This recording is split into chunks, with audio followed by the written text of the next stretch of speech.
बर'नि माखासे हान्जाया गोदानै मोनसे आफादाव हाबफैनाय गोबाङा खौरांखौ नुदों, गोबाङा नुवाखै जानो हागौ। आं नोंथांमोननो खौराङाव फोरमायनानै होगोन। आरो बेजों लोगोसे जोंहा इलेक्सन जानो थांफिनगासिनो दङ, गासैबो रायजो राजानि आखायाव सोरखौ माबायदि सायख'गोन।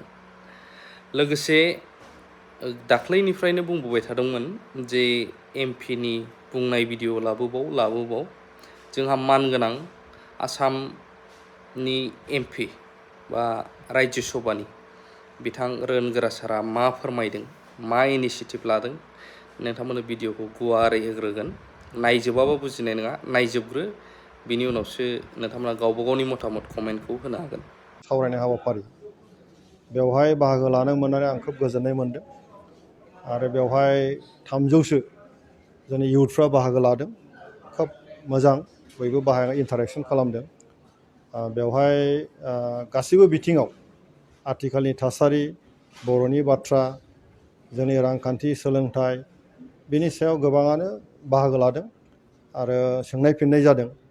आरो बे थासारिखौ नुनानै आं खोब गोजोननाय मोनदों जे दानि जे इयुथ, बेयो मोनसे भाइब्रेन्टलि बयनिबो सिन्थाया सोलिगासिनो दङ, गावनि हारिनि थाखाय, ओनसोलनि थाखाय, जौगानायनि थाखाय बोरै मोजां जानो हायो, बिनि बागै सिन्थाफ्रा सोलिगासिनो दं होननानै आङो हमनो हादों। बेवहाय मोनसेल' खोथाखौ आं बुंनो लुबैदों जे दानि इयुथआ केरियारखौ लानानै खोब कनसार्न, गावनि थांनानै थानांगौनि बाथ्राखौ लानानै खोब कनसार्न, आरो बेखौबो लानानै गोबां कुइसन खालामदों। बेवहाय जोंनि जि सुबिदा असुबिदा, जि एडभान्टेजफोर दङ, बेफोरनि सायाव बयबो सरसा खालामदों। बेवहाय आं गभर्नमेन्टनिफ्राय मा मा सुबिदा दङ बे बाथ्राखौ फोरमायनाय जादों। आरो इन्डिभिजुवेलि एम्पावार्ड बोरै जों जानो हायो। इन्डिभिजुवेलि एम्पावार्ड जाबासो ना नोङो जिखिनि एडभान्टेज थाया मानो, सरकारि जा बेसरकारियानो जा, बेवहाय नोङो देरहासार जानो हानायनि खाबुआ थायो। गतिके मेनलि मेसेजखौ आं बेखौनो होदों जे जोङो बर' जाथि हिसाबै थांनानै थानायनि सिन्थाफ्राथ' दंखासैयानो, जे जोंनि बे मोनसे सिद्धान्त, जोंनि राव हारिमु थुनलाइ बेखौ लानानै जों दावगालांनांगौ, बे जोंनि सिद्धान्त। जोंनि बर' रावा भारतनि मोनसे सरकारि राव हिसाबै दिनै गनायथि मोनबाय। गतिके रावखौ लानानै जों सिन्था खालामनांगौ जेबो गैया। हारि थैनाय थांनायखौ लानानै जोङो बेवहाय गिनांगौ जेबो गैया। दा जोङो दानि मुलुगनां जे मोनसे अबस्था, दाथ' डिजिटेलाइजेसन मोनसे जुग, डिजिटेल मोनसे जुग जाबाय। बेवहाय जों जाथि हिसाबै थांनानै थानांगौनि थाखाय जोङो जि सिन्था बेखौ लांनांगौब्ला जों इन्डिभिजुवेलि एम्पावार्ड जानांसिगोन।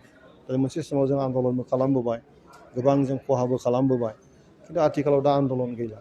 दा गोजोन थासारि फैबाय, सरकाराबो स्टेबल जाबाय। दिनै भारत सरकार, आसाम सरकार, दिनै बिटिसि सरकार जयैनो खामानि मावगासिनो दङ।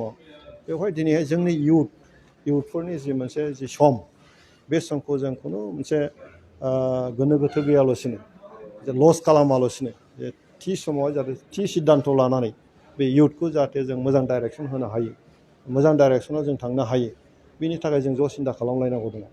ओंखायनो दिनै बिटिसि सरकार, आसाम सरकार, भारत सरकाराबो इयुथफोरनि थाखाय गोबां माखासे आसनि लादों। बे आसनिफोरखौ जों बोरैहाय सहैहोनो जोंनि इयुथफोरखौ, बिनि बागै जों दिनै सरसा खालामदों आरो खोब मोजां जादों।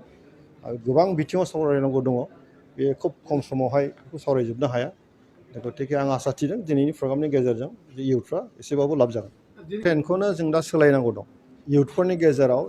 काजलगाव दालाइ इउनिट एबसुआ जोंनि काजलगाव इउनिट एबसुनि सिङाव थानाय मोनफ्रोमबो गामिनि इयुथ्सफोरखौ लानानै जोङो मोनसे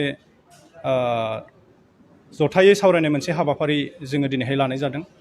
जोंनि बे थांखियानो जाहैबाय जोंनि ओनसोलनि साफ्रोमबो इयुथ्सफोरा जाहाथे मोनसे सोलोंथाइनि आयदा बा गेम्सनि बिथिङाव बा कालचारेल बिथिङाव बोरैहाय माने जौगासार जानो हायो, जोङो बैफोरखौ गासैखौबो बिथा खालामनानै जोङो सावरायदों। आरो बेजों लोगोसे जोङो गुबै मोनसे थांखि लानाय जादों दिनैनि सावरायनायावहाय, जोङो माहारिबाद आरो आथिखालनि जिनाखि थासारि, बेनि सायाव जोङो बे आयदाखौ लानानै दिनैनि जिनाखि सावरायनाय जथुम, बेखौ जोङो गुबै थांखि हिसाबै जोङो लानाय जादों। आरो बेयावहाय जोङो मानगोनां राज्यो सभानि एमपि सारखौ जोङो बेवहाय इनभाइट खालामनाय जादों।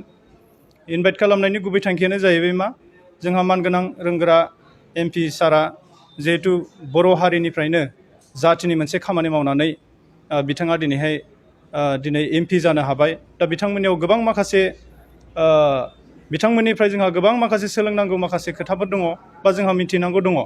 दा बेफोरखौ जोङो शेयार खालामनो थाखायनो इयुथ्सफोरनि साननाय हनाय आरो बिथांमोननिफ्राय जोङो माखासे मिथिनांगौ खोथाफोर थागोन बिदि साननानै जोङो दिनैहाय नैबे दिनैनि हाबाफारियाव बिथांमोनखौ जोङो इनभाइट खालामनानै लाबोनाय जादों।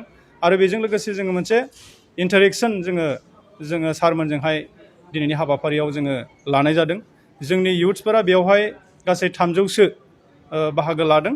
बिथांमोना खोब मोजाङैनो MP सार बिथांमोनजों इन्टारेक्सन खालामदों। माखासे मिथियैफोरखौ जोङो मिथिनो मोन्दों। दा बेजों लोगोसेनो आं खावलायगोन कि जों जेरैहाय इयुथ्स हिसाबै जोंनाव गोबां माखासे प्रब्लेमफोर थायो एरिया हिसाबै जोङो बेखौबो जोङो सारमोननि सिगाङाव जोङो फोरमायदों। दा दिनैनि जेनाखि मेलनि गुबै थांखि बेखिनियानो। बे हाबाफारिखौ लानानै लाइमोनफोरनि गोसोआव नोंथांमोना माबायदि हमदांनो हादों? बबे साइडजों थांनाय बायदि?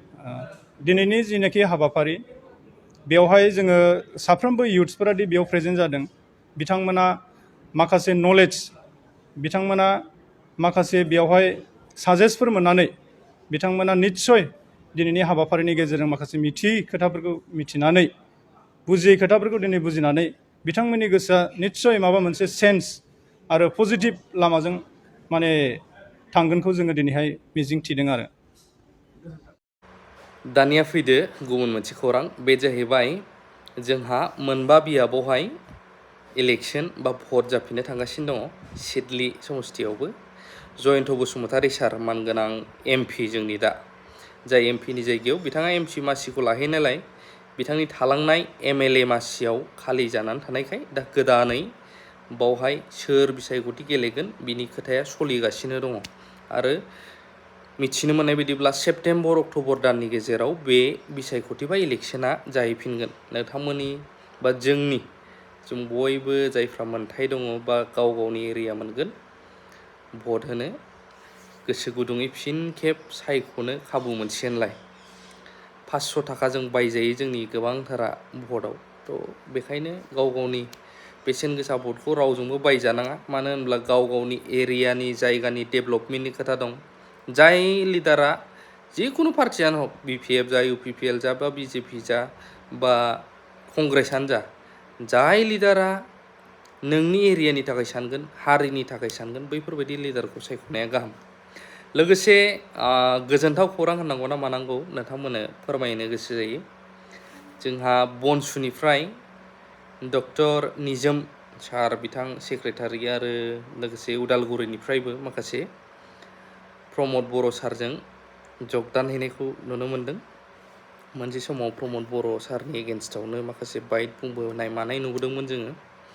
दा मानि थाखाय मानो हाबहैदों, हाबहैयोब्ला माबाफोर मुलाम्फा जामारो नामा, बेखौ सम आरो बोथोरजोंसो मिथिसिगोन। दा जों जेबो बुंनो हानाय नङा। नोंथांमोना गाव गावनि मतामतखौ कमेन्टनि थ्रुयैहाय होनो हागोन। बेखिनियानो। थेंक इउ भेरि माच फर वाचिं। लाभ इउ अल।